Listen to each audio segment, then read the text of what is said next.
Carlsen and Aronian both won today with excellent games, but I thought it might be good to look at some other players in the tournament. So I'm going to look at the game between Vladimir Kramnik and Vasily Ivanchuk. Kramnik on 50%, yet to win a game.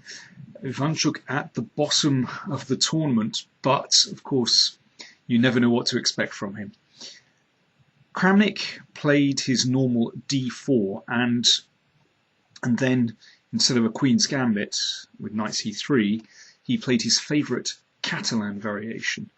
Now the main line is bishop e7, but bishop b4 check is often played as well.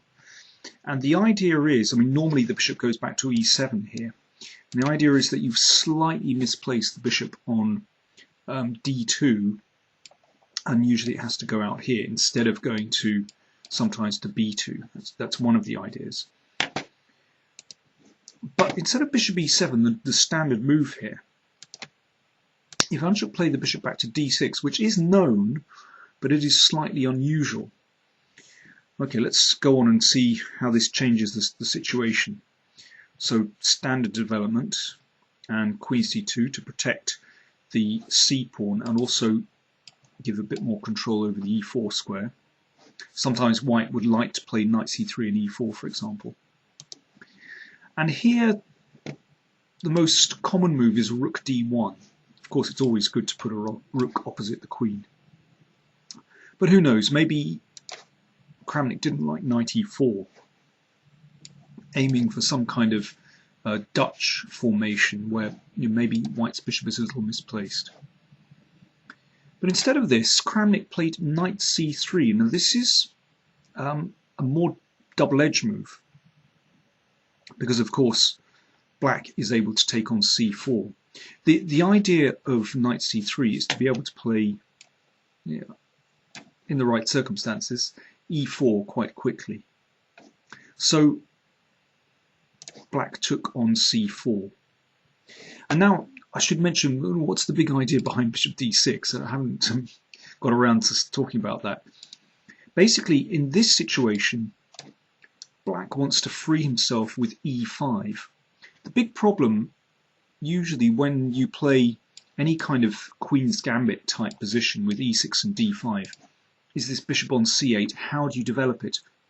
In many lines of the Catalan, the bishop comes out via b7. But in this case, if you can get in e5, then that could solve the problem of this bishop here on c8.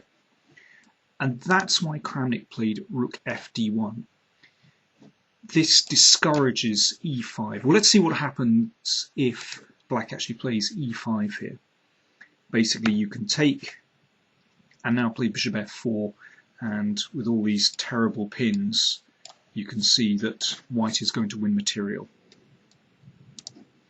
And yeah, I mean, in so many cases, this is very, very awkward for black. Let's look at another move. b5 is, well, let's say, desirable for black to support this extra pawn and also perhaps to develop the bishop. But white has a very strong move. Knight e5. So now there are threats to c6. And when this is taken, now we can use the fact that the rook is opposite the queen very well. The queen comes here, must come there to defend this bishop. And then we have some tactics. Knight takes b5. There's a nasty pin here. So pawn takes and white has won the exchange. So you can see this sets up lots of tactics and discourages black's freeing moves here. So understandably, Ivanchuk played queen to c7. Now, what happens if white plays the kind of normal move, straightforward, with e4? Well, in this case, we would play e5. This is the move that black would like to play. And here, I don't think black has any difficulties at all. So that's why Kramnik played knight g5. Now, there are sometimes some tactics involving this threat, if we can knock out this knight. But it's also about bringing the knight back to e4 to hit the bishop on d6. So, for example, if e5 here, that's the freeing move we want to make. Well, I quite like d5 in this position. Now, obviously, that could be rather embarrassing for black because that can't be taken because of the mate threat. And yeah, if bishop e7, then we can simply double these pawns, and well, again, knight b5 is a bit embarrassing for black. So e5 isn't very good here. So therefore, Ivanchuk dropped the bishop back to e7, which I think is a very sensible move indeed. It preempts knight e4 hitting that bishop. Kramnik played a4. Of course, that's directed against b5. And now Ivanchuk broke out with e5. So this is a critical moment in the game. Can white somehow profit from e5? Can he use his lead in development before this bishop comes out and the rooks are connected? Here, if d5, this doesn't work as well because then knight c5. And because the pawn is on a4, this square is now available for the knight. I mean, this play is very subtle indeed, so this one doesn't quite work as well for white. But Kramnik found a5. Now, I really like that move because it restricts black. It means this knight can't come to b6, and also, you know, b5 is well, discouraged. Let's put it like that. But okay, this involves a lot of calculation, so Kramnik would have had to consider this move. Now, lots of tactics. Okay, we need to black is 2 pawns up now, so white must play bishop f4, and the bishop blocked.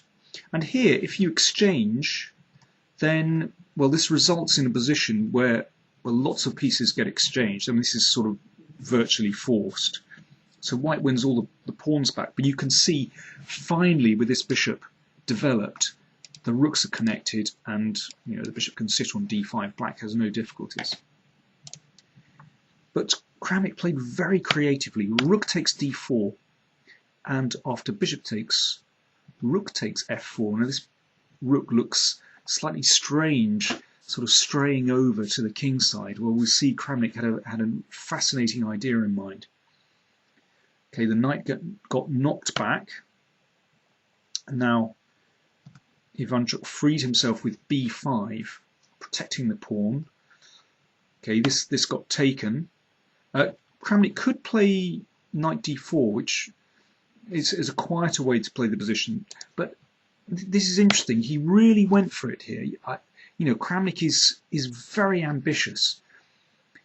The Catalan, often with white, with, you know, g3, often has the reputation of being a very positional opening, and you try to squeeze black and keep control.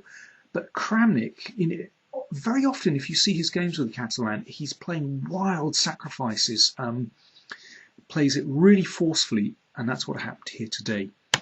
He sacrificed the exchange. This was why he allowed his rook to be dragged over to the king side. And now knight d4. So you can see that, well, Ivanchuk's pawns, he might have, how many extra pawns? Well, 1 extra pawn. But black's pawns are completely shattered here. And I suppose the big difference between the two sides is, I mean, apart from pawn structure, is king position. White's king behind these 4 pawns is rock solid, and the bishop on g2, whereas black's king starts to look very drafty indeed. So there's a threat, c6, and Ivanchuk develops. Now queen d2, Kramnik is shifting his pieces over towards the king side. And now I suppose it is possible to play more quietly, you know, maybe rook a5 here, but Kramnik went for it. Ivanchuk was already short of time, and so Kramnik chanced his arm and sacrificed a piece. So now Kramnik is a whole rook down. Here he can force a draw straight away just by checking with his knight. Black can't avoid perpetual check. Kramnik could also take on h6, and this might be interesting if the king strayed into the middle, but actually black can just bring the king back, and this is just a draw. So Kramnik has a draw if he wants it, but he went for more. He played rook a5, bringing the rook into the attack. Threat now, queen h6, mate. Black has to play rook h8. Queen d4, threatening queen g4, and mate on g7. Imagine having to defend this when, you know, Ivanchuk had, you know, just over a minute on the clock. Rook c5, very tricky indeed. Nasty pin, threatening rook takes, and knight e7, forking king and queen. So queen d7, good move, getting out of the pin. And now the check doesn't achieve anything at all. The king just comes back. And if rook takes c6, then queen takes f5, defends the f6 pawn. So queen f4 from Kramnik. And now h5, just taking away the g4 square from the queen. And Kramnik thought for a long time here. He had loads of time. Ivanchuk had about a minute left. He gave check. The king went back. He gave check again. And here, if black wants to, if Ivanchuk wants to, he can play for a win with king f8. And I think this is what Kramnik was hoping for. Then you give a check. If the queen goes in the way, then this wins. So knight c8. And now queen b4. And suddenly the king is in some trouble. If it wanders into the middle, then knight d5 is a... Well, I mean, this still isn't clear, but I mean, looks so dangerous. For example, I mean, this is mate straight away. Black's best move here is to play a5, and I mean, who knows what's going on here. White is still a rook down, but has fantastic pieces and a superb initiative. That's what Kramnik was hoping for. I think, you know, when you're down to your last few seconds, defending that kind of position is very difficult. But Ivanchuk played very pragmatically and simply moved his king up, and they had to, well, Kramnik had to repeat moves, and so the game was a draw. A fantastic struggle, I think, from both players actually. But Kramnik still can't find a way to win, so he's still on 50%. So after 6 rounds, Carlsen and Aronian are 1.5 clear. They both have 4.5 points, and Kramnik and Svidler are on 50% with 3.